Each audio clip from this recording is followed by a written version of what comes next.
మన తెలుగువారి యొక్క నాయకత్వం, తెలుగువారి యొక్క అభివృద్ధి కోసం పనిచేసే బలమైన నాయకత్వాన్ని ఢిల్లీలో మళ్ళీ రాణించాలి.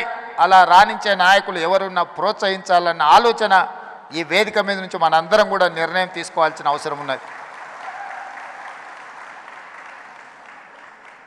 మా ప్రభుత్వం వైపు నుంచి ఎలాంటి సహకారం కావాలన్నా ఇలాంటి కార్యక్రమాలకు కానీ భవిష్యత్తులో మీరు తీసుకోబోయే నిర్ణయాలకు సంపూర్ణమైన మద్దతు ప్రకటిస్తూనే కమ్మ సంఘానికి 5 ఎకరాల భూమి ఇచ్చినట్టే ఇచ్చారు, దానికి లిటిగేషన్స్ 100 పెట్టినట్టే పెట్టినట్టు నా దృష్టిలో ఉంది. మా మిత్రుడు గాంధీ గారికి నేను సూచన చేస్తున్నా, ఆ 5 ఎకరాలకు సంబంధించి మా ప్రభుత్వం అన్ని సమస్యల్ని పరిష్కరించి ఒక అద్భుతమైన కమ్మ సంఘాన్ని కట్టుకోవడానికి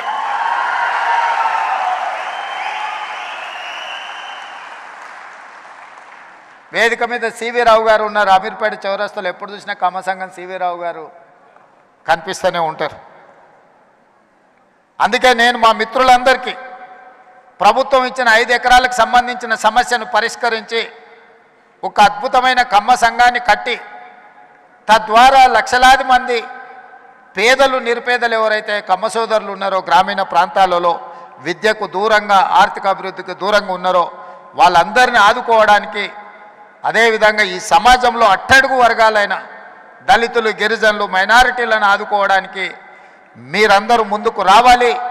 ఆ సంఘం భూ సమస్యను పరిష్కరించడమే కాకుండా నిర్మాణానికి అవసరమైన సహకారాన్ని మా రాష్ట్ర ప్రభుత్వం అందిస్తుంది అని చెప్పి ఈ కేజీఎఫ్ వేదిక మీద నుంచి మీకు అందరికీ నేను మాట ఇస్తున్నా. దీనికి సంబంధించిన భవిష్యత్ కార్యాచరణ కుసుమ్ కుమార్ గారు, మన గాంధీ గారు వీళ్ళందరూ కలిసి ముందుకు వస్తే ఈ సమస్యల్ని రాష్ట్ర ప్రభుత్వం భూమికి సంబంధించింది ఉంటే రెవెన్యూ మంత్రి గారిని కూడా అందుకే ఎంబడే తెచ్చిన వారే పరిష్కరిస్తారు. రెవెన్యూ మంత్రి గారు ఇతర సమస్యలు ఏమైనా ఉంటే మున్సిపల్ అనుమతులకు సంబంధించింది ఉంటే ఆ శాఖ నా దగ్గరనే ఉంది. నిర్మాణానికి నిధులు కావాలంటే R&B శాఖ వెంకటరెడ్డి గారు ఇక్కడనే ఉన్నారు. కాబట్టి ఏ సమస్య అయినా అక్రాస్ ద టేబుల్ మీకు పరిష్కరించే బాధ్యత మాది.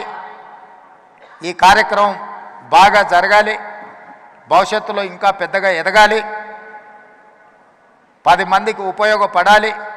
ఏ విధంగా అయితే మీ పెద్దలు, మీ తాతలు, ముత్తాతలు 10 మందికి పట్టెడు అన్నం పెట్టినరో, భూమిని నమ్ముకొని ఉన్నారో, ఆ భూమిని, సొంత ఊరును మరవకండి.